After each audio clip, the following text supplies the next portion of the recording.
Olá pessoal, sejam bem-vindos ao canal. Estou retornando aos vídeos por conta de alguns problemas.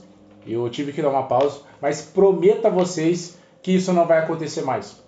Eu vou postar com uma certa frequência e vou fazer, como eu disse em alguns vídeos anteriores, com que essa busca de melhorar quem eu sou, nessa jornada longa, eu vou fazer com que essa jornada seja compartilhada com vocês aqui no YouTube, para que outras pessoas também o façam.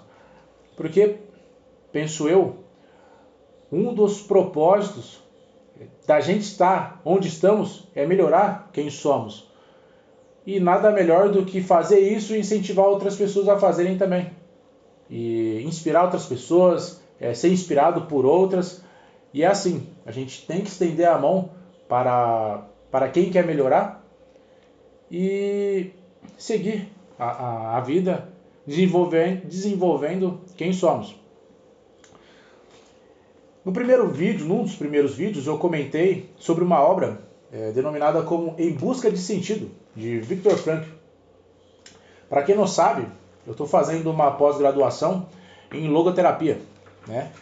Que é uma das escolas de psicoterapia. Um dia eu vou abordar com mais detalhe sobre o assunto. E essa escola ela foi criada por esse psiquiatra, que foi um refugiado no campo de concentração. Hoje eu vou falar sobre a segunda fase, que ele chama de apatia. Se você não viu, se você não leu a obra, eu recomendo que você veja os vídeos anteriores, para você ter noção do que eu estou falando aqui nesse vídeo, tá?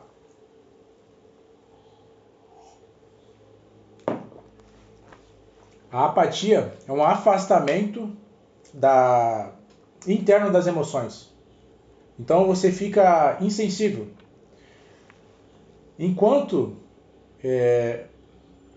um refugiado fosse espancado na sua frente, enquanto isso te deixava aterrorizado, agora não deixa mais. Aquilo começa a deixar normal. Aquilo faz com que você ache que é normal. Isso é um problema. Você começa a deixar de ser, vamos dizer assim, humanos. Mas Victor fala que essa apatia, ela é uma autopreservação da psique. Mas você tem que tomar cuidado com isso, de ser apático.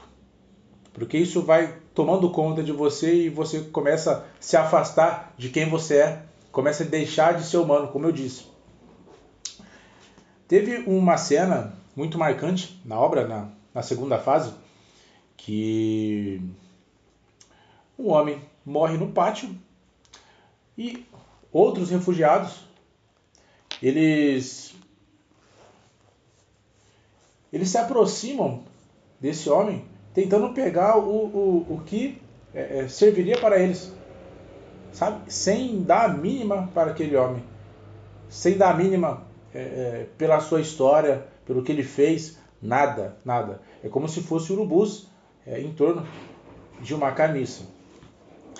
E Viktor Frankl, apático naquela situação, né, por conta daquela rotina infernal e desumana, ele fica chocado com aquilo. Ele fica chocado. Então ele chama, entre aspas, um enfermeiro para que ele tirasse, junto com ele, o corpo dali, né, para trazer um pouco de dignidade para aquele homem. Então eu vou ler para vocês uma parte que ele fala a importância dele ficar chocado com aquela situação. Se eu não tivesse ficado espantado com a minha própria insensibilidade, de certa forma por curiosidade profissional, essa experiência nem se teria fixado em minha memória, de tão pouco sentimento que o fato me despertou. Aí eu coloquei abaixo: aqueles que não se espanta mais, dificilmente irá se lembrar dos fatos, por conta de virar algo corriqueiro. Então, a gente só se lembra de algo se ele nos marca. Então, a partir do momento que vira algo rotineiro, a gente não se lembra. Então, se ele fosse apático, naquela situação também, ele não relataria na obra. É algo humano, tá sensível com alguma circunstância. Isso é humano. Então a gente tem que ver quais circunstâncias a gente fica apático e refletir sobre isso. Entende? Não pela circunstância em si, mas pelo sentimento ou a falta de sentimento que a gente está tendo diante daquilo, né? Aí tem um capítulo denominado O que dói. Aqui ele mostra pra gente que a dor emocional é muito mais forte que a dor física. Ele relata uma cena que eles estavam trabalhando e ele deu uma pausa ali, cansado, sem fome, com fome, sem sono, privado de sono. Então todo mundo estava completamente exausto e evidentemente se vai dar uma pausa no serviço ali. E nessa pausa, um dos guardas tacou uma pedra nele como se ele fosse um cachorro, entende? E aquilo deixou ele muito, muito triste, sabe? Muito triste. E por isso que ele fala que a dor emocional é muito maior do que a dor física. Por isso, trazendo pra gente, a gente tem que ver com quais pessoas a gente se relaciona, né? Tem relacionamentos abusivos, relacionamentos que faz a gente ficar muito triste e não ter uma perspectiva positiva de futuro. Então a gente tem que ter esse cuidado, tem que ter esse feeling para ver com quem a gente se relaciona, tá? E ele diz que a gente pode ser privado de tudo, a gente pode ter tudo tirado de nós, mas algo que ninguém tira, algo que é impossível ser tirado, é essa liberdade interior. Essa liberdade interior. Quando tudo de nós é tirado, essa nossa essência, essa liberdade interior, essa introspecção que a gente faz, pode ser feito. Pode ser feito. E é isso que nos mantém vivo. É isso que nos mantém vivo. Por isso que aí eu volto numa frase dele, muito marcante, que basicamente a base da sua teoria, que é: o ser humano suporta tudo menos a falta de propósito. A partir do momento que você tem um propósito enraizado dentro do seu coração, dentro da sua alma, as coisas podem acontecer em torno de você. Claro, muitas das coisas que acontecem a gente não tem controle, evidentemente, mas a gente tem essa liberdade interior, a gente tem esse propósito, entende? Esse propósito. Eu acredito muito na questão da vocação, na questão do chamado, que eu vou abordar também em um vídeo. O chamado, a vocação, vem do latim vocare, que significa chamado. Então, quando você entende qual é o seu chamado, que Deus tá te chamando para desempenhar aqui, você começa a suportar as coisas com mais garra, digamos.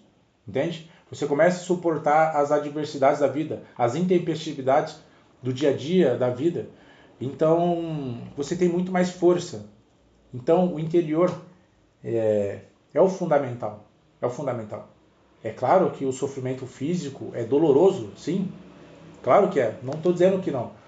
Mas essa dor emocional é muito preocupante. Por isso que a gente tem que ter a ideia do que estamos fazendo aqui, a vocação, o chamado, essa liberdade interior, ela não pode ser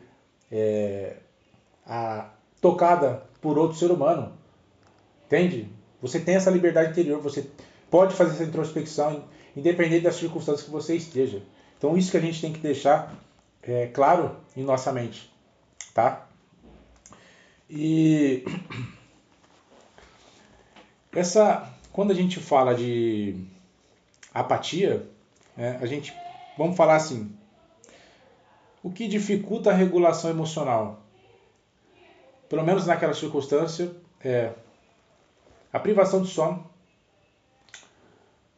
a fome, que eles não comiam nada praticamente, para trabalhar, para exercer aquele trabalho exaustivo, e a privação de substâncias, privação de substâncias como o cigarro, E o café. Quem ama café, quem é viciado em cigarro, ficar longe dessas substâncias vai te deixar muito irritado, vai te deixar completamente desregulado. Pessoal, por hoje é só. Pretendo fazer muitos outros vídeos, não só da obra, mas dos estudos que eu vou fazer no dia a dia, igual agora a gente vai estudar as Confissões de Santo Agostinho.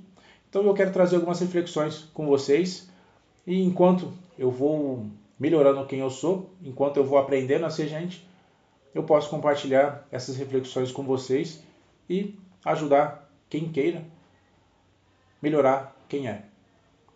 Tá bom? Até mais. Espero que vocês tenham gostado desse vídeo. Comenta, compartilha com as pessoas que você acha que tem interesse. E vamos lá. Até mais.